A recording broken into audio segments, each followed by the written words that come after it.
Aspirants and welcome to the UPSC Analyzer. Today we will discuss newspaper analysis dated 10th of November 2023. First news cash for query scam को लेकर कि TMC की जो MP हैं महुआ मोइत्रा, क्या इन्होंने पैसे लिए थे एंड अपना लॉगिन पासवर्ड दिया था, ये पूरी न्यूज़ है। पॉलिटिकल न्यूज़ है, आपका इससे कुछ लेना देना नहीं है, लेकिन ये बहुत बार रिपीट होगी तो एक बार देख लेते हैं। तो एथिक्स पैनल ने अडॉप्ट की है रिपोर्ट फॉर मोइत्राज एक्सपल्शन कि इनको लोकसभा से एक्सपेल कर दिया जाए। ठीक है, अभी ये जो एथिक्स पैनल ने यहाँ पर रिपोर्ट को अडॉप्ट किया है ये स्पीकर के पास जाएगी एंड ये देखने वाली बात है क्या स्पीकर करते हैं इस रिपोर्ट के साथ। तो all eyes will now be on the speaker and what he does after receiving the report of the ethics panel. Mahua Moitra in her letter to the speaker a week ago कि ये जो यहाँ पर पैनल बनाया गया था एथिक्स पैनल, इन्होंने सही से ट्रीट नहीं किया महुआ मोइत्रा को। तो ये सब पॉलिटिकल न्यूज़ है, ये हमें नहीं देखनी है। हमने एथिक्स कमेटी के बारे में देखा था, हमने प्रिविलेजेस कमेटी के बारे में देखा था। तो स्टार्टिंग पोर्शन में आपको ethics committee and privileges committee को कवर करना है। और अगर आप इंडियन एक्सप्रेस की PDF बाय कर रहे होगे तो आपको उसमें स्टैटिक पोर्शन मिल रहा होगा, तो आपको ये खुद से पढ़ने की ज़रूरत नहीं पड़ेगी। नेक्स्ट है यहाँ पर need benches for quick trial against MPs and MLAs से सुप्रीम कोर्ट। तो बहुत सारे MPs एंड MLAs के अगेंस्ट केसेस पेंडिंग है, तो इनका क्विक ट्रायल होना चाहिए, ऐसा सुप्रीम कोर्ट का कहना है। सबसे पहले उन केसेस के ऊपर फोकस होना चाहिए जहाँ पर लाइफ इम्प्रिजनमेंट या ऐसा कोई ऑफेंस है जो कि पनिशेबल विद डेथ है। तो saying that criminal cases pending against members of the parliament and state legislatures have a direct bearing on our political democracy, supreme court ने हाई कोर्ट्स को यही कहा कि स्पेशल बेंचेस बनाने की ज़रूरत है to monitor trials in over 5000 such cases for this speedy disposal. तो अगर आपको फास्ट ट्रैक कोर्ट्स के बारे में जो भी इन्फॉर्मेशन है then please tell me in the comment section. थोड़ा पार्टिसिपेशन दिखाया करो, अगर पार्टिसिपेशन दिखाओगे एंड फॉर एग्जांपल आपने एक बार खुद से टाइप किया तो आपकी मेमोरी में फीड हो जाएगा, तो थोड़ी मेहनत करोगे तो ज़्यादा टाइम तक याद रहेगा। नेक्स्ट है 8 former navy personnel on Qatar death row, India files first appeal. तो कतर में यहाँ पर 8 फॉर्मर नेवी पर्सनल थे जिनको डेथ सेंटेंस दे दिया गया है एंड उसके बाद हमने ये भी देखा था कि इंडिया के पास क्या क्या ऑप्शंस अवेलेबल हैं। तो या तो अपील कर सकते हो, या तो मर्सी पिटीशन कर सकते हो, या तो डिप्लोमेटिक लेवल पर इस इशू को उठा सकते हो। अभी हमें केस के बारे में क्लैरिटी नहीं है। फॉर एग्जाम्पल यहाँ पर कुछ ऐसी न्यूज़ आ रही थी कि ये कतर में स्पाइंग कर रहे थे, एस्पियोनाज एक्टिविटी कर रहे थे। अभी हमें कोई क्लैरिटी नहीं है क्या स्पाइंग कर रहे थे, क्या एस्पियोनाज कर रहे थे, तो इसके बारे में हम डिस्कस नहीं करेंगे। ठीक है, आगे चलते हैं। यहाँ पर क्रिप्टो करेंसी को लेकर यहाँ पर किस तरीके से स्कैम चल रहा था हिमाचल प्रदेश में। तो यहाँ पर लोगों से ये कहा जा रहा था आप इन 2 क्रिप्टो करेंसीज़ में इन्वेस्ट करो, आपको 11% रिटर्न मिलेगा। तो यहाँ पर कॉर्वियो कॉइन एंड DGT कॉइन, जो कि कोई क्रिप्टो करेंसी नहीं है, ये बोगस क्रिप्टो करेंसीज थी। एंड स्टार्टिंग में क्या होता है कि एक इंसान से पैसे लेते हैं, फिर दूसरे से पैसे लेते हैं, तो पहले वालों को ज़्यादा इंटरेस्ट रेट करके दे देते हैं जो कि दूसरे से लिए होते हैं। ये स्कैम लंबे समय तक तो नहीं चल सकता है, कभी ना कभी तो पता चल जाएगा एंड लास्ट वाले लोग जो होंगे जिन्होंने सबसे लास्ट में पैसे दिए होंगे उनके पैसा डूब जाएगा। तो वही हुआ यहाँ पर, और पता चल गया कि किस तरीके से यहाँ पर बोगस क्रिप्टो करेंसी का काम चल रहा था। ठीक है, आगे चलते हैं। UPSC एनालाइज़र मेंटरशिप प्रोग्राम एक इनिशिएटिव है UPSC एनालाइज़र IAS का, जिसमें करंट अफेयर्स को कवर किया जाता है from all the sources which are relevant for prelims and mains. तो आपका current affairs mains and prelims perspective दोनों से कवर होगा। 1.5 ईयर्स के करंट अफेयर्स को कवर किया जाएगा starting from 2023 to March 2024। Prelims specific series होगी जिसमें सारे इंपॉर्टेंट टॉपिक्स को डिस्कस किया जाएगा, plus you will get 10 FLTs for prelims and mains specific mentorship भी होगा। तो ये सब कुछ साइमल्टेनियसली चल रहा है। प्राइस यहाँ पर मेंशन है, आप पेमेंट कर सकते हो via UPI to the given UPI ID and then you have to send your details to the given email ID। अगर आपका कोई भी डाउट है तो आप टेलीग्राम ग्रुप पर भी पूछ सकते हो एंड कॉमेंट सेक्शन में भी पूछ सकते हो। ठीक है, अब हम चलते हैं आगे। Punjab should take cue from Haryana take swift steps against stubble burning. तो पंजाब में बहुत ज़्यादा स्टबल बर्निंग हुई है। अगर हम देखें पिछले 1 महीने में टोटल 22,000 स्टबल बर्निंग हुई है, जिसमें से 20,000 जो हैं ये पंजाब में ही हुई हैं, लेकिन हरियाणा में स्टबल बर्निंग कम हुई है। तो यही बताया जा रहा है पंजाब को कि आप कुछ सीखो हरियाणा से, कैसे आप स्टबल बर्निंग को कम कर सकते हो। फॉर एग्जाम्पल हरियाणा ने बेलर मशीन्स को लोगों तक पहुँचाया, इसके अलावा जो यहाँ पर हैप्पी सीडर मशीन होती है उसको लोगों तक पहुँचाया, जो कि पंजाब ये नहीं कर पा रहा है। तब Punjab government has been asked कि स्कीम्स को लॉन्च करो, जैसे कि हरियाणा में किया गया है। Haryana has an incentive scheme for management of stubble, क्योंकि ये जो बेलर मशीन्स होती हैं ये एक्चुअली बेल्स बना देते हैं एंड उनको बाद में बेचा जा सकता है। तो directions to announce them immediately so that stubble burning को प्रिवेंट किया जा सके इस सीज़न के लिए भी and for the next season also. और यहाँ पर डेटा जो प्रोवाइड किया गया CAQM के द्वारा, तो हमें ये पता चला है कि जो 38 एयर पॉल्यूशन लेवल है, जो 38% ऑफ एयर पॉल्यूशन लेवल, ये कंट्रीब्यूट किया गया स्टबल बर्निंग के द्वारा। तो इमीडिएट स्टेप्स लेने की ज़रूरत है कि स्टबल बर्निंग को कैसे हम कर्ब कर सकते हैं। ठीक है, आगे चलते हैं। डिसीजन 2023, तो 5 स्टेट्स में इलेक्शन है, उसके बारे में न्यूज़ है जो कि हम नहीं डिस्कस करेंगे। Bihar house passes bill to raise quota cap. तो बिहार का ये कहना है कि रिजर्वेशन हमें 50% से 65% करना है। तो क्या रिजर्वेशन 50% से 65% हो सकता है? तो इंदिरा साहनी जजमेंट में ये कहा गया था कि रिजर्वेशन जो है ये 50% की जो लिमिट है उसको ब्रीच ना करे। EWS में 2 लिमिट को ब्रीच कर दिया गया था, लेकिन जो EWS का रिजर्वेशन दिया गया है ये डिफरेंट कंडीशंस के ऊपर दिया गया है, जिसकी वजह से यहाँ पर ब्रीच हो गया था। और बाकी इसको अगर 9th शेड्यूल में डाल दिया जाए, उसके बाद भी इसका जुडिशियल रिव्यू हो सकता है after the I R Coelho judgment जो आया था कि आप कहीं भी कुछ भी डाल दो, कोई फ़र्क नहीं पड़ता है, जुडिशियल रिव्यू होगा, because judicial review is the basic feature of the constitution. तो 2 days after chief minister Nitish Kumar called for an increase in reservation, Bihar assembly ने यूनानिमसली पास किया है बिल की ओवरऑल कोटा एजुकेशनल इंस्टीट्यूशंस और गवर्नमेंट जॉब्स में बढ़ाया जाए for SCs, STs, EBCs, OBCs। अब हम चलते हैं आगे।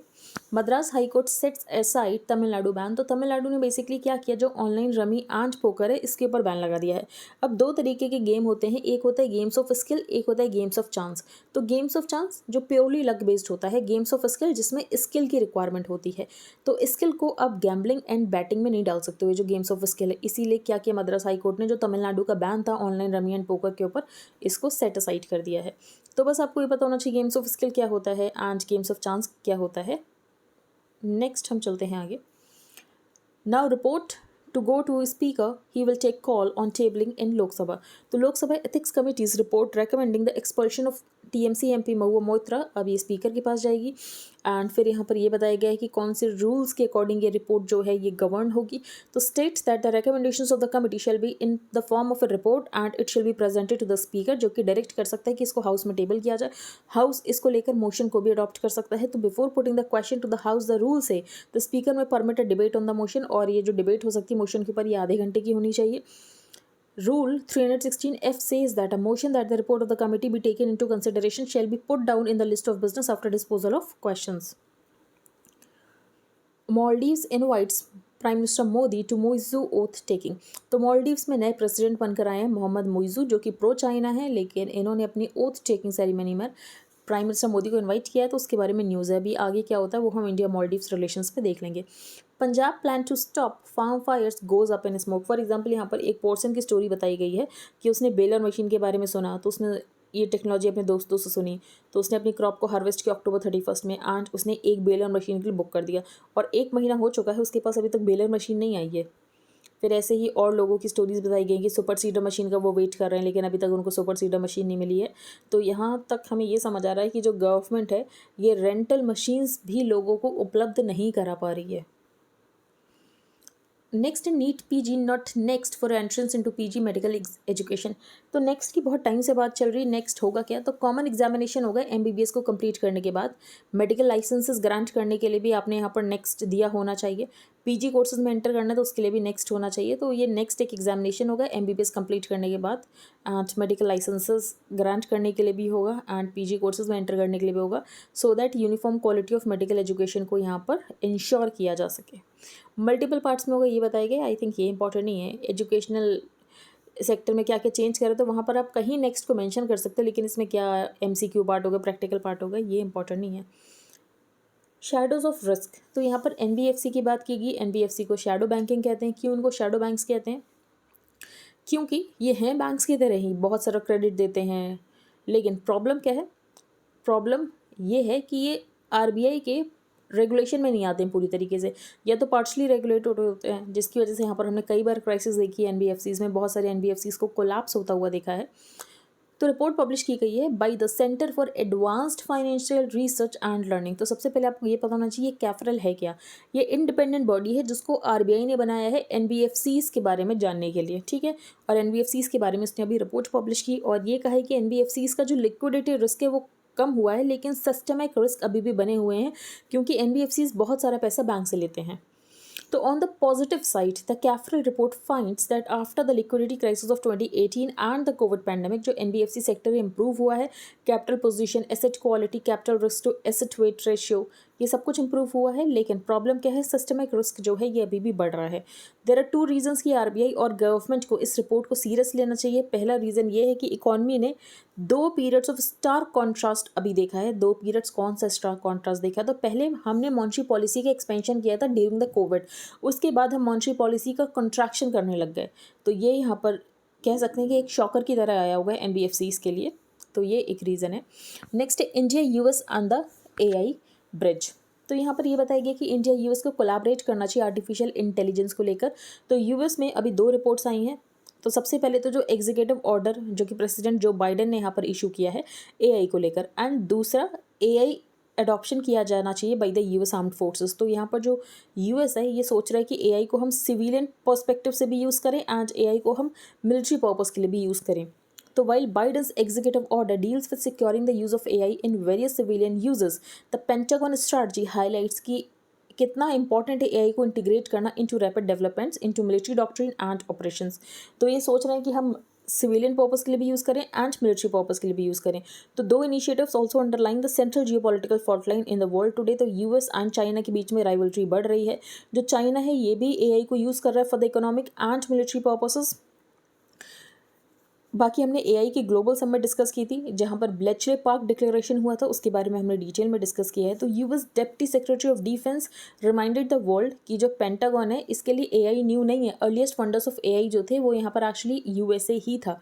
तो main objective in developing AI for defence क्या है कि यूएस आर्म्ड फोर्सेस को डिसीजन एडवांटेज देगा कि आप यहाँ पर जल्दी डिसीजन ले सकते हो, ज़्यादा एक्यूरेसी होगी डिसीजन को लेने में, क्वालिटी ऑफ डिसीजन इंप्रूव होगी। एंड एआई हमारे मिशन में बहुत ज़्यादा हेल्प करेगा, from battle spaces awareness to cyber to logistics force support and जो भी बैक ऑफिस फंक्शंस है। इसकी वजह से यहाँ पर डिसीजनल जो यहाँ पर स्पीड होगी वो तेज़ होगी। फिर चाइना भी यही सब कर रहा है, अपने फोर्सेस में इंक्लूड करने की बात कर रहा है। That brings us back to the India US engagement in the 5th round of the 2+2 dialogue. तो रिसेंटली अभी 2+2 डायलॉग होगा दिल्ली में। 2+2 डायलॉग में कौन होते हैं? तो foreign minister and defence minister and their counter parts.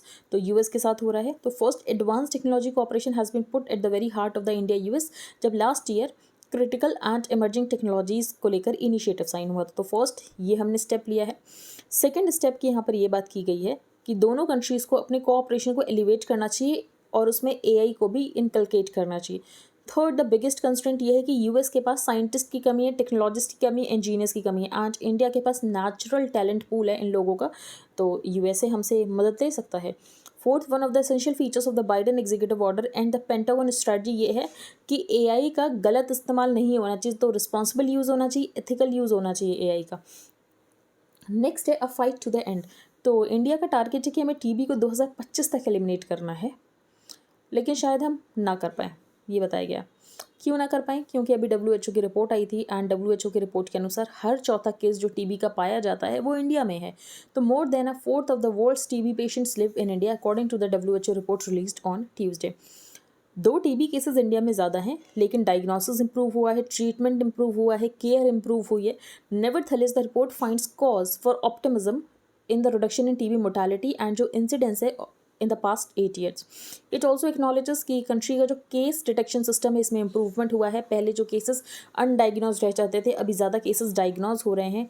It does not just delay treatment. तो अगर डायग्नोसिस नहीं होता है तो ट्रीटमेंट डिले होता है, ट्रीटमेंट डिले होता है तो जो आपके आसपास होते हैं उनमें भी इन्फेक्शन फैलने के चांसेस रहते हैं। तो जल्दी यहाँ पर डिटेक्शन होना चाहिए एंड डिटेक्शन के लिए हमें यहाँ पर नए मेथड्स का यूज़ करना चाहिए। फॉर एग्जाम्पल हमें यहाँ पर मॉलिकुलर डायग्नोस्टिक्स का यूज़ करना चाहिए, लेकिन अभी भी स्पटम टेस्ट ही होता है। तो हमें यहाँ पर मॉलिकुलर डायग्नोस्टिक्स की तरफ बढ़ना चाहिए, ये ऑथर का सजेशन है। टीबी ट्रीटमेंट बहुत डिमांडिंग होता है पेशेंट्स के लिए, उनके केयर गिवर्स के लिए, उनके फिजिशियंस के लिए। एंड एक प्रॉब्लम और है, जो टीबी है ये मल्टी ड्रग रेजिस्टेंट बनता जा रहा है। इसके भी बहुत सारे रीजंस हैं कि फॉर एग्जाम्पल यहाँ पर जो टीबी मेडिसिन कोर्स होता है लोग उसको पूरा नहीं करते हैं। That's one reason that less than 68% of MDR TB patients who began treatment in 2020 उन्होंने 1 साल बाद इस ट्रीटमेंट को पूरा किया। More over last year less than 50% of drug resistant TB patients इनको बेडाक्विलिन दे दी गई। एंड बेडाक्विलिन एक ड्रग होती है टीबी की जो कि specially multi drug resistant TB patients को दी जाती है। By all accounts the country will miss it's target, जो कि हमारा टारगेट है कि हमें टीबी को एलिमिनेट करना है 2025 तक। Policy makers must take their cues from recent reports including WHO study. ठीक है। People must drive the change, ये आर्टिकल बिल्कुल इंपॉर्टेंट नहीं है कि पोल्यूशन को लेकर लोगों को चेंज इनिशिएट करना चाहिए या तो इस तरीके के इंसेंटिव्स होने चाहिए कि लोग मोटिवेट हों, ये इंपॉर्टेंट नहीं आपके लिए, तो आप इसको स्किप कर सकते हो। Israel to begin 4 hour pauses in northern Gaza so that humanitarian aid जो है वो पहुंच सके गाजा में। तो व्हाइट हाउस ने बात की तो इसराइल ने बोला ठीक है हम 4 घंटे का पॉज डेली दे दिया करेंगे।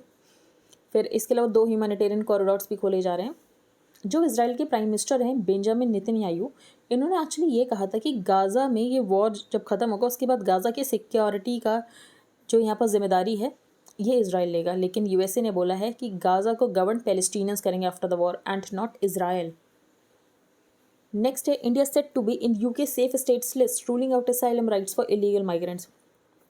क्या होता है ये सेफ स्टेट्स लिस्ट? तो सेफ स्टेट्स लिस्ट का मतलब ये है कि उस पर्टिकुलर कंट्री में लोगों का प्रोसिक्यूशन नहीं हो रहा है, तो अगर उस कंट्री से इलीगल तरीके से लोग आपके कंट्री में आ रहे हैं तो आप उनको बाहर निकाल सकते हो, और ये नहीं होगा कि आप ह्यूमन राइट्स का वायलेशन करें।